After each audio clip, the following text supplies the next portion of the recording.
Hello दोस्तों, नमस्कार। Are के हिंदी स्टोरी में आपका स्वागत है। आइए सुनते हैं कहानी सूनी गोंद। आराधना 3 भाई बहनों में सबसे बड़ी। दीदी और माँ पापा, 2 छोटे भाई। उसकी कॉलेज की पढ़ाई चल रही थी। मस्ती मज़े में दिन व्यतीत हो रहे थे। एक रोज़ पड़ोस वाले काका दोपहर में आए और बोले, रमेश, कल सोचा है पहाड़ी वाले मंदिर चलें दर्शन को। तुम्हारी भाभी कब से लगी हैं, मान्यता ली थी कुछ। रमेश ने कहा, लेकिन अभी बच्चों की परीक्षा चल रही है। अरे मेरे बच्चे भी घर हैं, पढ़ाई कर रहे हैं। अपना बच्चों को फिर से परीक्षा बाद ले चलेंगे और चिड़ियाघर भी घुमाने का वादा कर दो। गुस्सा नहीं करेंगे। लौटते समय मिठाई ले आएंगे सबको और अम्मा संभाल लेंगी। वो ना अकेले जाने में मज़ा नहीं आएगा। एक से भले 2 होना।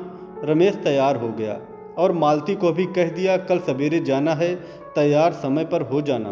बच्चों के लिए स्कूल निकलने के बाद अम्मा घर को सुपुर्द कर सवारी रवाना हो गई। अच्छे से दर्शन हुए। लौटते समय ढाबे पर खाना भी खा लिया। अम्मा को फ़ोन पर बता दिया, थोड़ा लेट हो गया है, पहुंच जाएंगे, खाना आप लोग खा लेना। बतियाते हुए समय अच्छा कट गया। रमेश, तभी तो मैंने सोचा साथ चलते हैं। इतने में एक तेज़ रफ्तार ट्रक ने मोड़कर कार में टक्कर मार दी। गाड़ी 2 पलटी खा के नीचे गिर गई। इतने में फ़ोन की घंटी बजती है। सुनकर अम्मा तो गिर जाती हैं। आराधना जल्दी आके फ़ोन पर बाकी बात सुनती है। उसे कुछ समझ ही नहीं आ रहा था, क्या करे क्या ना करे। सबसे पहले अम्मा को संभाला। पड़ोस के मोहन काका के घर जाकर पूरी बात बताई। जल्दी से आराधना मोहन के साथ हॉस्पिटल पहुंची। 4 जन में से बस काकी ही बच पाई थी। उनके पैर सिर में गंभीर चोट लगी थी। आराधना को कुछ समझ नहीं पड़ रहा था, क्या करे कैसे। अम्मा और आकाश अनमोल को संभाले। मोहन काका ने संभाला, बेटा सबको सूचना देनी पड़ेगी, लाओ तुम्हारा फ़ोन दो, मैं बात करता हूँ। दूसरे दिन सब नाते रिश्तेदार आ गए। दोनों भाइयों और अम्मा को संभालना मुश्किल हो रहा था, पर आराधना पूरी मजबूती बनी, क्योंकि अगर वो कमज़ोर पड़ती तो भाइयों को कैसे संभालती। धीरे धीरे उसकी बुआ मौसी रिश्तेदार अपने घर चले गए। रमेश सरकारी कर्मचारी था। भाई अभी छोटे थे तो आराधना को वो अनुकंपा नौकरी मिल गई। दोनों भाई को अब वही माँ बाप थी। अम्मा भी मजबूत सहारा थी उसका। कुछ सालों बाद शादी की सुगबुगाहट शुरू हो गई, लेकिन आराधना ने साफ मना कर दिया, वह शादी नहीं करेगी।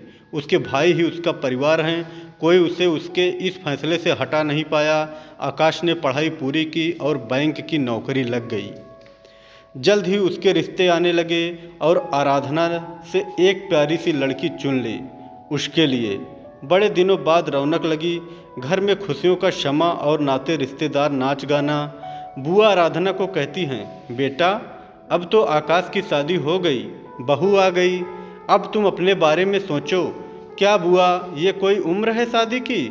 और मुझे कोई शौक़ नहीं इस उम्र में दुल्हन बनने का।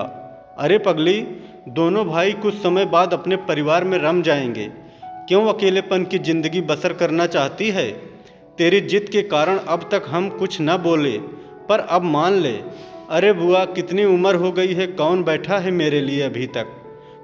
तू हाँ तो कह, एक देख रखा है मैंने, बुआ ने कहा। अच्छा बैंक में नौकरी है, माँ है घर में। कुछ साल पहले केदारनाथ प्रलय में उसकी पत्नी और बेटे न रहे। बड़ा सुलझा हुआ सभ्य परिवार है। सोचती हूँ, कहकर आराधना चली गई तो बुआ सही रही। अपने कर्तव्य मैंने पूरे कर दिए। अब आकाश परिवार वाला हो गया है, मिलने में क्या हर्ज है। और कुछ दिनों बाद बुआ ने कैलाश और उसकी माँ को घर आमंत्रित किया। बातों से आराधना को अच्छा लगा। सुलझा हुआ व्यक्तित्व। कुछ समय पश्चात शादी संपन्न हो गई। आराधना कैलाश जीवन साथी पाकर बहुत खुशी थी। जल्दी ही माँ बनने की खुशखबरी से दोनों बहुत खुश थे, पर विपदाओं ने उसे अभी और घेर रखा था।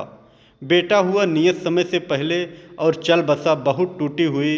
इस सदमे से आराधना कुछ साल बीतने पर जब चेक कराया तो डॉक्टर ने मां बनने के चांस कम हैं कहा। मेडिकल उपचार से 2 बार कोशिश की गई, पर वह विफल रही।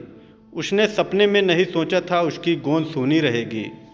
बहुत बुझी बुझी रहने लगी थी। कैलाश से उसकी ये हालत देखी नहीं जाती। रविवार की एक सुबह कैलाश ने कहा, तैयार हो जाना, मंदिर जाना है। निकलने के थोड़ी देर बाद आराधना ने कहा, ये क्या, मंदिर का ये रास्ता तो नहीं है? हाँ, पहले हम और कहीं जा रहे हैं, उसके बाद मंदिर जाएंगे। ये कहाँ ले आए हो तुम मुझे? चलो तो सही। दोनों एक ऑफिस नुमा कुर्सी पर जाकर बैठ गए। इतने में एक प्यारी सी छोटी गुड़िया लाकर आराधना की गोद में रख दी जाती है। ये क्या? वो असमंजस भरी निगाहों से कैलाश को देखती है। अब से तुम्हारी गोंद सोनी नहीं रहेगी, तुम इस प्यारी सी बेटी की माँ हो। सुनकर आराधना के झरझर आंसू बहने लगते हैं। कैलाश खुश होकर कहता है, अब से तुम्हारी आंखों में सिर्फ खुशी के आंसू होंगे। आराधना बिटिया को सीने से लगा लेती है और कैलाश को देखकर मुस्कुराती है।